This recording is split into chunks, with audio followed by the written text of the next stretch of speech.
In 2014, Stewart went public to suggest his biological father, a man named Earl Van Best Jr., was the Zodiac. His primary evidence was found in one of the Zodiac's unsolved cryptograms. Stewart claims his father's name could be found in the so-called 340 cipher. Remember, this was a later cryptogram sent to the San Francisco Chronicle on November 9, 1969. Zodiac sent a follow-up 13-symbol cipher on April 20, 1970.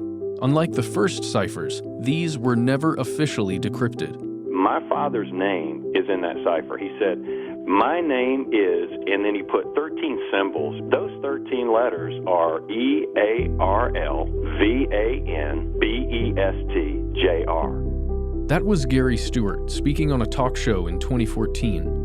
He published a book on these findings and more, but not everyone was convinced. Unsolved cryptograms, it's like the equivalent of a treasure map, trying to figure out, well, where is the treasure buried? Sometimes I go through a period where I'll spend a lot of hours on it, and other times I don't because I get burned out on trying it. This is programmer and amateur cryptographer David Aranchak. We talked with him early in the season about the first ciphers. He's tried to solve the 340 cipher, but like everyone else, has had no success. People have written endless books about their suspects and, their claims about solving the solution, and in some cases they're rewarded for it, financially. Their books are wildly popular even though they haven't really solved the codes. If they can convince enough people that they have, then they're able to make a decent buck from it. So that's the other strange aspect of this whole thing. Like the case of Gary Stewart, who claimed his biological father, I guess, was the Zodiac. He's got very flimsy evidence on that, and I looked at his code work in his book. He got a publication deal from Harper's. It's a big publishing house. It was a best-selling book for a while. It hit the New York Times bestseller list, and he was going around to all these news shows.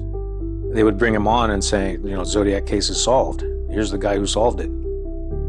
A lot of people go into it and they don't bother to learn cryptography. They just have kind of a intuitive feel for what needs to be done. And that, I think, is what gets people stuck in these traps of, they got a name to pop out or they got a phrase to pop out, but they can't prove that it was intentional. There is a sort of intoxicating effect when you plug in what you think Zodiac might have said, and it happens to fit.